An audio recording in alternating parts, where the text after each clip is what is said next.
It is another episode of the Juice on the Cuse podcast. Wes Cheng alongside Brad Bierman. Thanks so much for joining us on this Monday, July 21, 2025. So much to talk about as always. We begin today's show with ACC Kickoff. Brad, we are officially one day away from the start of the 2025 college football season. You're going to be there in Charlotte covering the event. What are you looking out for? Well, Wes, one thing it's going to be great is to be inside and stay cool. It's been so hot in Charlotte all summer, mid 90s, upper 90s, just going to be really hot here. So great to be indoors and talking football. And also on that note, the summer's just flown by because here we are talking about college football and really exciting. The 2025 season, what's not to be excited for Syracuse to try to take the next step in the Fran Brown era? And that's certainly going to be on the minds of the media covering Syracuse on day two of ACC Kickoff on Wednesday, right there in the middle of the session, late morning, noonish. So that will be a lot of fun. And I'm looking for Syracuse to get some respect, Wes. Let's see. We've seen perennially, going back to 2013, year one of the ACC, Syracuse as a northern outlier in the Southern League, as we've talked about, just doesn't get respect from the media, which is made up, as we've talked about, from mostly in the Southeast, North Carolina, Virginia, South Carolina, Georgia, and Florida. And I'm hoping to see Syracuse get some respect. Sure, the roster turnover on the offensive side is there. I think the defense is going to be pretty good. I think special teams is. And all this talk with the schedule, which is going to come up, I look at it this way. Every team starts over. Sure, preseason rankings. We've seen what's happened in years past. Teams start out in the top 15, top 20, and fall out. Let's just play the games, and starting with a big one for Syracuse, which, again, Wes, is unusual. Not too many seasons in which they open up with such a strong opposition as an SEC foe in Tennessee. So looking for respect from Syracuse, looking for a big media circus show on Thursday with Bill Belichick, and then looking on day one, Tuesday, what's Jim Phillips going to say about the future of the ACC with college football being dominated by the SEC and the Big Ten? Yeah, so Brad, I like you. I'll get to what you just talked about in a little bit, but I think one of the first things I'm looking for is kind of on the field. I'm looking for any clues that Ricky Collins is going to be locked in as the number one starter at quarterback. I think the fact that there's a crowded quarterback room, especially with Steve Angeli coming in from Notre Dame. Now, Fran Brown did decide to take Collins with him, and I think that said a lot, as you wrote in a previous Orange Watch. But still, the entire month of August for competition, I want to see what the buzz is like around Collins. And Brad, to your point, I'm interested to see what the level of respect is that Syracuse gets. You've always said it. The ACC is centered in Tobacco Road. Northeast schools like Syracuse have always been on the outside looking in here. Well, listen, the results speak for themselves, Brad. Syracuse was only one of four ranked ACC teams at the end of the season in 2024.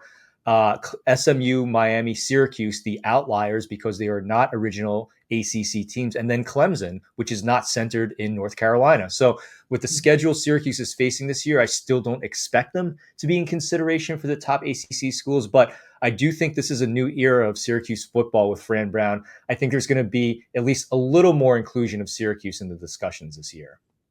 I think you're going to see Ricky Collins, the starter in Atlanta. Here's why I say that, Wes, because, well, I just think in the competition, he's been anointed the number one, so he's going to have to lose the job in preseason camp.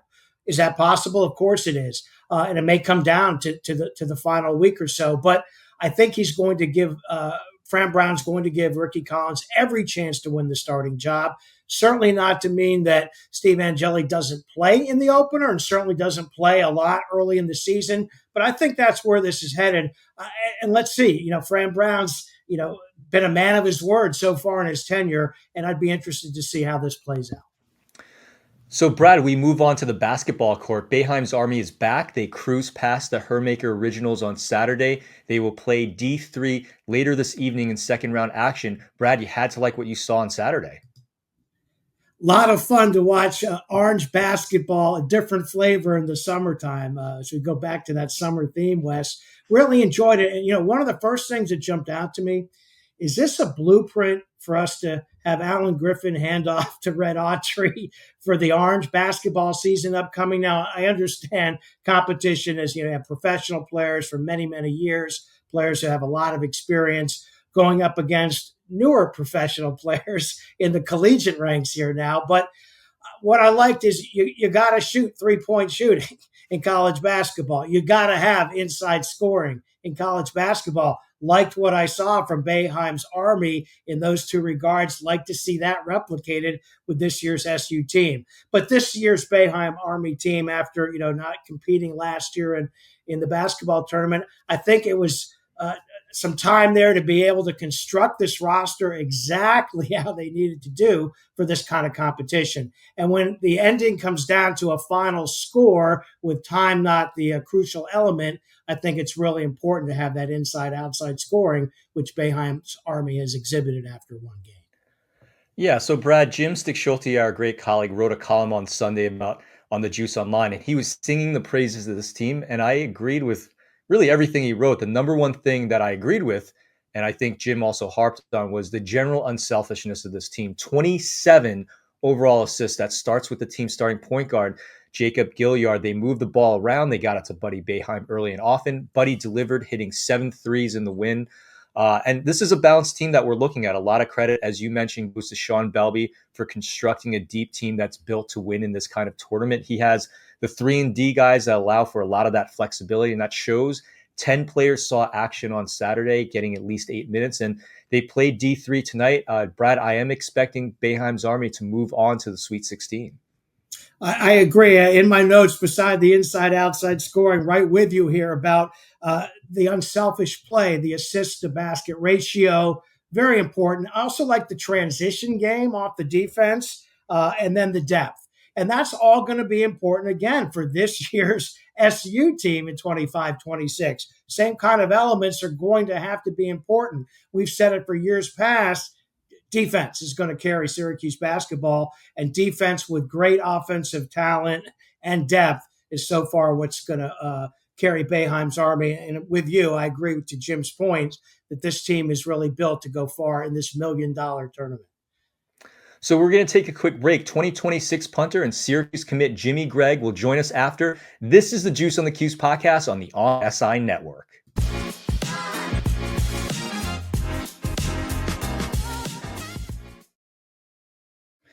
We're back on the Juice on the Cuse podcast. Wes Cheng here with you. We're thrilled to be joined on the program today by the number one punter in the 2026 class and Syracuse commit Jimmy Gregg. Jimmy, appreciate the time. How are you today? Great. How are you? Yeah, Jimmy, doing really well. I wanted to get you started on this one. You, again, are the top-ranked punter in 2026. You chose Syracuse in June. So what made you decide to commit? So there was a lot of factors that went into the decision. Primarily, it was because of Coach Brumfield and specifically Coach Cole. So Coach Cole has been working with the specialists underneath Coach Filano before Coach Brumfield's hire, and he actually reached out to me after my performance in December at the Winter Elite camp from Adam Tanowski. And I beat a bunch of committed guys and did really, really well. So he had been building the relationship with me prior to Coach Brumfield being on staff. And, he was a major part of my commitment. And on top of that, I got on my first visit, I met Coach Brumfield, who is one of my favorite people. And he's another huge reason I committed, but specifically Coach Fran. I walked in his office, and it was my first visit there. Right. So I wasn't really expecting anything. I had Purdue and West Virginia at that point, and I walked in his office and he goes, "I'm interviewing you." And it's just off the bat, very, very intense. And he said to me, he goes, "Do you want to play on Sundays?" And I was like, "Yes, sir. Of course I want to play on Sundays." And he goes, "Okay, cool. I don't want anybody who doesn't want to play in the NFL on my team." And he goes, "Look, I just got done watching your film. I think you're great. We want to offer you a full scholarship." And it was kind of crazy to me because I'm like, whoa, this is my first time meeting you. And you guys already believe in me this much. And, I went, spring, early summer, and, we're going all over the place, just kind of figure out, what do we want? And, it came down to my Cuse official visit. And I was like, I told my mom and my dad, it's like, I need to get away, right? I need to do something for myself. I need to be my own person. And Syracuse is it's the perfect fit for me, academically, athletically, and morally, like I'm going to grow as a man at Syracuse, not just as a football player or a student. So take me to that moment where you told the staff you were committing and how they reacted, and then talk to me also about when you told your family, "Hey, I'm picking Syracuse." So whenever I told the staff that I was committing, it was kind of surreal. So I called Coach Cole first, and I told him, I was like, "Hey, I'm going to commit," and he's like, "What? Are you serious?" Like, like I could like I was laughing with him now. It's like it felt like he was jumping up and down on the phone, and he was just super excited. And Coach Brumfield was like, "Are you playing with me? Are you serious?" And then I called Coach Fran, and he was like, "That's awesome!" Like he was so excited. Like he's always super chill, so he's like, "I cannot put it how excited I am." And he doesn't really sound excited, but he was super excited. And we got to the official visit. So I actually committed the Thursday before my OV. And, I told him, and everybody was super excited. Coach Mark was super excited, and all these people that I'm going to work with. I got a bunch of letters from them. And, I told my parents, I was like, like, as great as it would be to stay home and play at West Virginia, I have a greater opportunity for life after football going to Syracuse. And I also have a greater opportunity athletically going to Syracuse. It's all about the coach, and throughout this process, everybody's like, why not WVU? And Coach Rob was great, and it was a great experience. But I had to. I feel like I needed to leave. You know what I mean? I'm not going to grow as a person. I'm not going to grow as a man or a student if I'm used to what's comfortable. And by challenging myself with something that's uncomfortable in a place that I trust these people to make me comfortable, I feel like it's going to help me become the best version of myself over the next 4 years. So, Jimmy, you've been locked in for about a month now with Syracuse, and you talked about Fran Brown looking at your tape and saying, "Hey, I want you to be a scholarship player for us." So, tell us about the kind of punter you are and what we're going to see when we watch the tape. So whenever you guys watch the tape, it's going to be a lot of hang time. You know what I mean? That's one of my big things. You got to get the ball up, and you guys are also going to see placement. Right. So let's say the wind is blowing left. Obviously, it's not going to be in the JMA Dome, but in a game where let's say we're playing Clemson or Penn State, if the wind is gusting left, I'm I'm going to tell my punt team, okay, the wind is gusting left. We're going to have to punt it left, and it's going to be exactly where I tell them it's going to be. And it's all about placement and power. Combining the two for the best possible result, and miss hits, right? Because not every punt's going to be perfect. No punter hits a perfect ball every single time. It's impossible. And being able to match your miss hit into a ball that people think is a good ball, and even you think is a good ball, that's really what it's about. So the kind of punter I am is just like, I would like to say, like, powerful, accurate, and consistent. So, you have obviously your senior season this fall before heading to college. So, what are you trying to show in your final high school season this fall?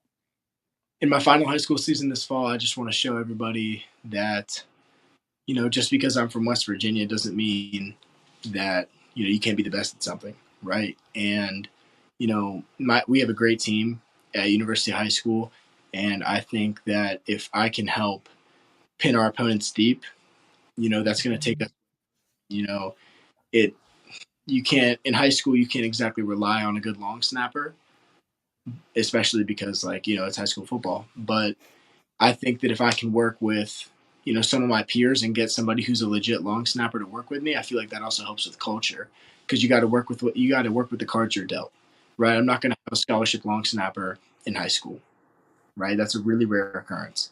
And being able to work with somebody and try and help them work on their craft and, help them contribute to our team, I feel like that's going to help us my senior year. And this year, I just want everybody to, whenever I go out on the field, I want everybody to know that that it's a fair catch.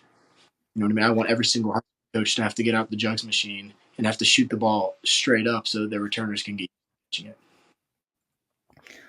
Jimmy, what message do you have for Syracuse fans now that you're locked in and you're gonna have a great fall and then eventually sign your NLI? I think that Syracuse fans just need to know that I've said this a couple times before. We're going to win a national championship in the next 4 years. You know what I mean? We have one of the greatest classes, if not the greatest class in program history. You know what I mean? We're landing a bunch of guys who work hard. And, at the end of the day, it's exactly like what Coach Fran told me on my visit. Not all of these kids want to play on Sunday. We all have the same mentality. There's, 23 of us now?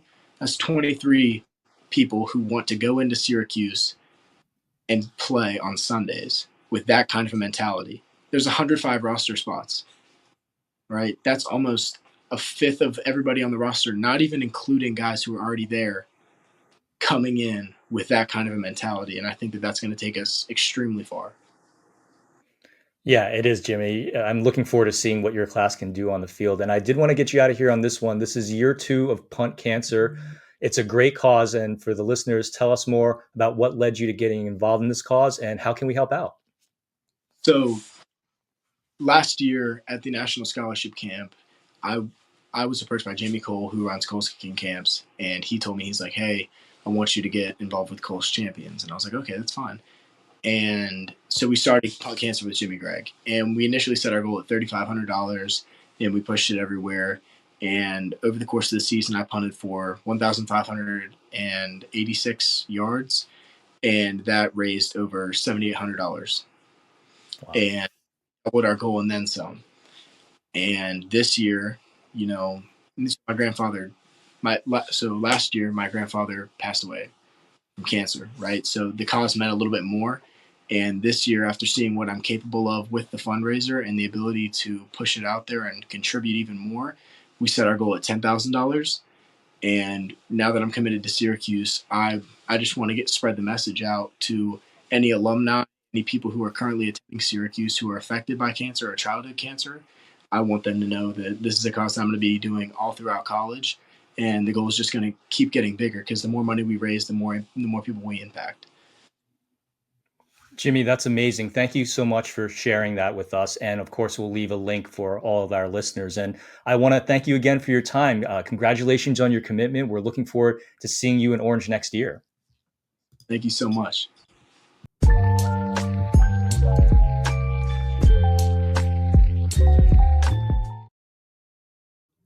Welcome back to the Juice on the Cuse podcast on the On SI and Believe networks with my longtime colleague, Wes Cheng. I'm Brad Bierman. And Wes, I want to end this podcast on the note of circling back to the ACC Kickoff. Yes, I'm really excited to cover it. Spending so much time now here in Charlotte and ACC Tobacco Road territory and all the transplants that live here, fans from virtually all 17, 18 ACC teams. Really fun to see. And as we talked about earlier about, the respect for Syracuse as a program, I'm most interested in talking to the players up close and personal, really getting a sense in year 2 of the program, their development, these players who have been under 2 head coaches, what they see now for this season and the future. I'm really looking forward to getting a kind of state of the program perspective from the players.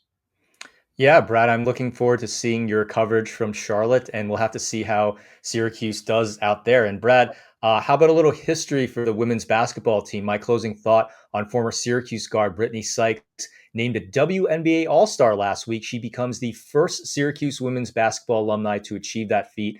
Currently in her 9th WNBA season, leading the Washington Mystics with 17.1 points per game. We all remember Sykes from the 2016 season. Can't believe it's 9 years ago now when she led Syracuse to its only appearance in the NCAA title game. Just a well-deserved credit for Sykes and a great milestone for the women's program. And what another great role model for Syracuse athletics and professional sports. That's it for us. For Brad Bierman, this is Wes Cheng. You've been listening to the Juice on the Cuse podcast presented by On SI and Believe, and we will see you next time.